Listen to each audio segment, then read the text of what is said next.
Yes, these biases is all about stereotyping. Yeah. At the end of the day, biases are all about stereotyping. Recency. I think, Ty, you had a go last time at this one. Maybe let's see if someone else would like to comment on the recency bias. What do you think it means? There's someone called Perhaps Galaxy. When you've decided.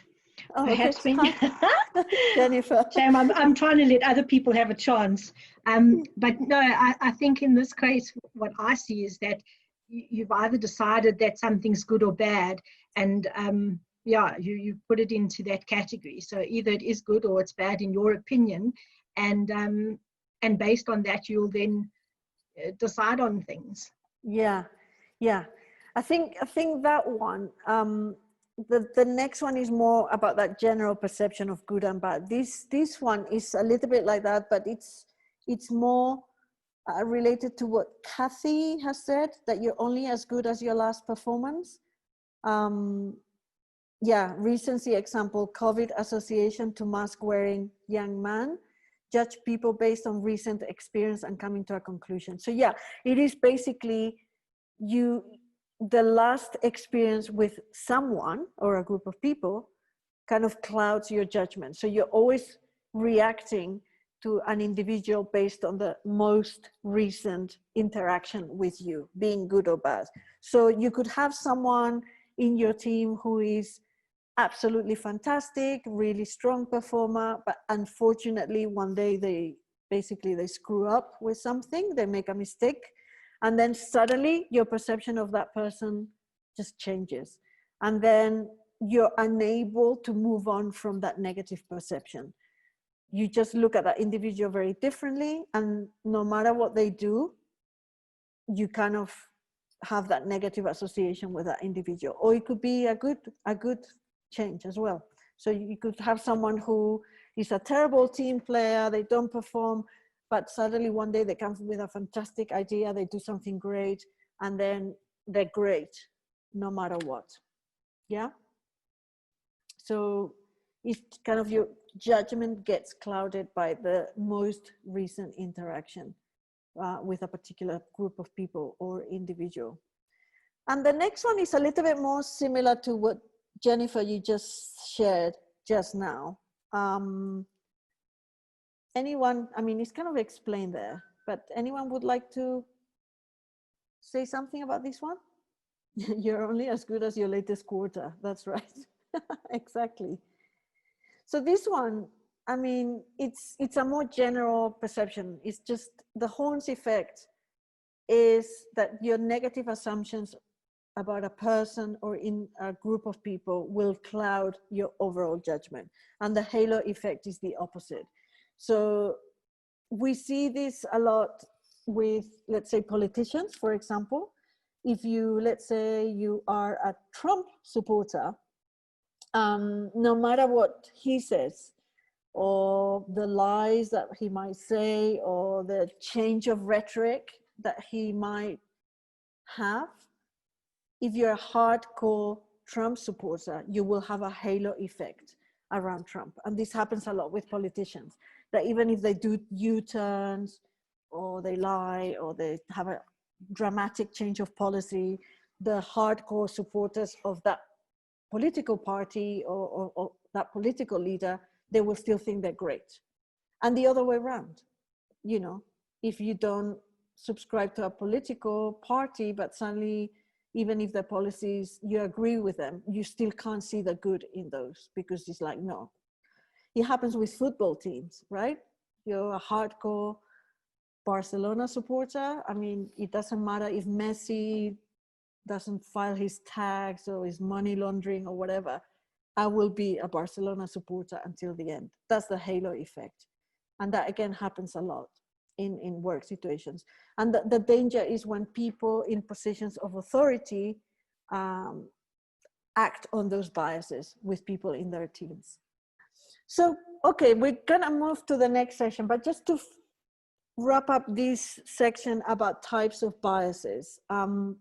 Again, you know, remember that our sense of self is based on are so-called membership of different social groups, the groups that we feel comfortable with. And this is not a bad thing. It's just part of human nature, who we are as humans. And as social groups can be very different types of social groups. It could be related, as I said, you know, people who have the same hobbies as you, people of the same age range as you, same gender, same race, same religion, same culture. There's lots of different social groups. And we tend to divide the world into them and us. So the in group is the people who belong to your same social groups, you know, the people like you. And then the people who are in your out groups are the people who are different and you don't have that affinity with. And again, this is fine, but you have to understand when these separations and these in and out groups interact in a way that could be detrimental to your environment or to your work environment, or if you run a company, to your company. So members of an in group will seek to find negative aspects of an out group.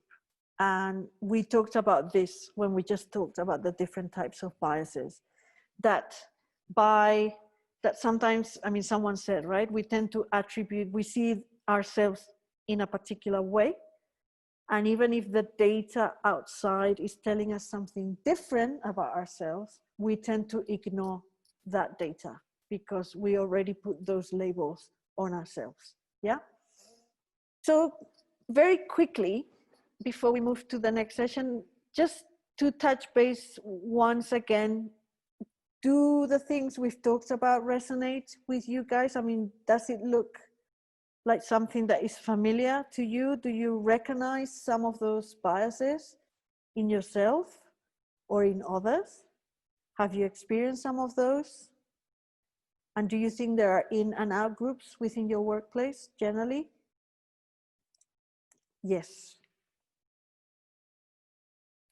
I mean, if you tell me that you've never experienced any of these biases in your company, I'd like to go and work for your company straight away. Yeah, so definitely. Yeah, sure. Why is it so much easier to recognize the situations where other people are biased rather than to recognize the situations your own? Yeah. Well, it's the same thing as when you can criticize your own mom or your own dad, but you don't like other people criticizing your own mom or dad. I think it's the same thing. I think it's kind of human nature almost, that we don't like recognizing faults in our own. And the more you grow in status, let's say in a work environment, the more you go up in status in a work environment, I think the harder it gets to receive feedback. And I think that's why many leaders find it really difficult to get constructive feedback or upward feedback. I think it's kind of a human nature sometimes that it's easier. I think it's the point also we made about jumping to conclusions. It's much easier to judge others than to kind of self-reflect. I think basically it's a kind of human nature thing. We just don't like exposing our own, let's say, weaknesses or our own cracks, our own faults, but it's much easier to point them out in others. Definitely, it's much easier. Yeah. Great. Yeah, thank you. Right, let's look, we've got what, 25 minutes more or less. Let's move to the next session. So we've got kind of a bit of time to go through the rest. But yeah, thanks for all the questions. It's really, I always learn something new on these sessions. They're really, really useful to hear your comments. So I think Hi, Susana. Hi. Yes. Sorry to just jump in. I have a quick question on Sure. addressing bias in, I don't know what other term to use, but almost the informal work environment. Yeah. So these biases exist for myself, for other people, but by informal work environment, I mean learning outside of the normal channels that have been put in place for me to learn. Yeah. Like when we discuss work things over the lunch table, that's an opportunity to learn. Yeah. But because our bias is there, and that's considered more social interactions, so I can't exactly sit with you for lunch, like your lunch is your time. So if you have particular biases regarding who you like to sit with, Yeah. no one can really question you on that. So it becomes a little bit hard to address. So my thinking would be you address it in an informal sense as well, because it's almost an informal work environment, but it is still work related. Yeah.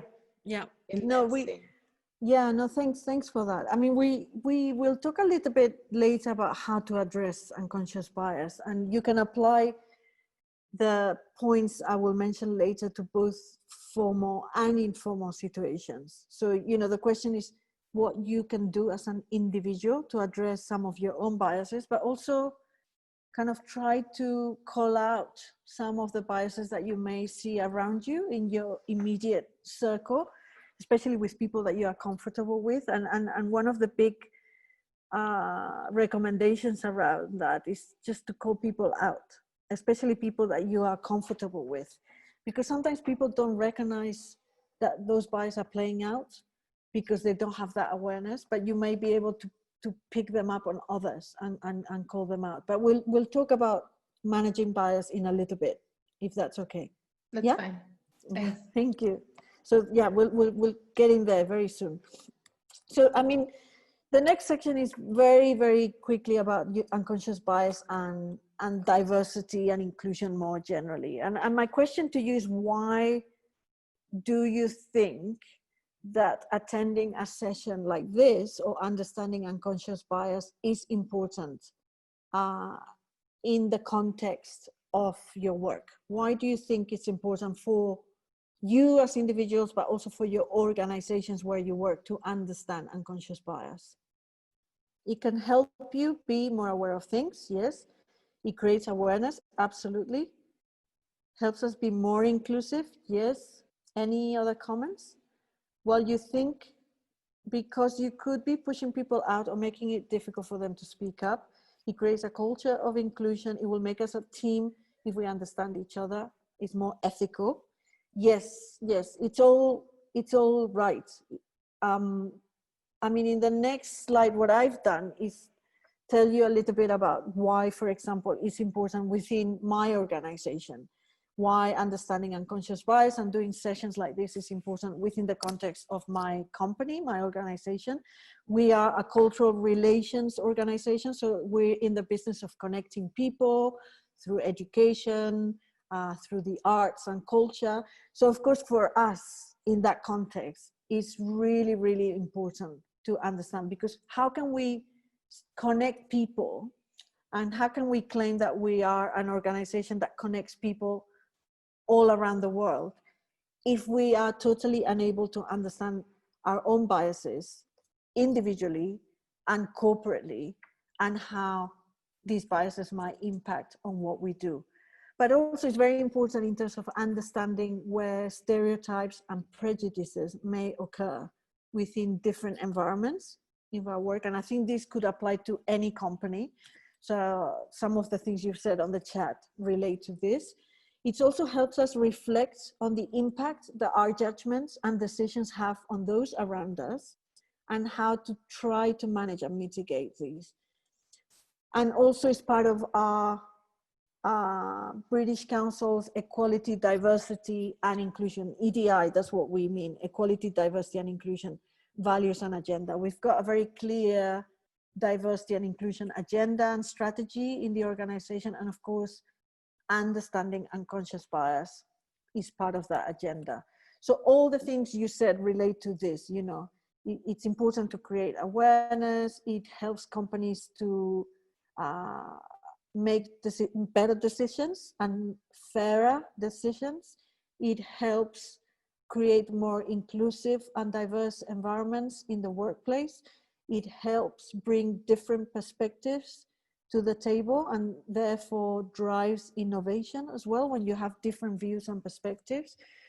It is ethically right, absolutely, but it's also legally right. So it's not just about ethics. It's not just a nice thing to do, but it's a legal obligation for companies to not discriminate.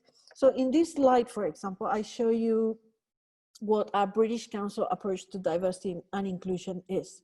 And we have this, what we call a mainstreaming approach, which means that we try to embed diversity and inclusion in everything we do. So it's not just about having a CSR program to promote gender equality in the workplace. It's about mainstreaming and embedding diversity and inclusion in every process and every system process, in our marketing campaigns, in how we deal with recruitment processes, performance management.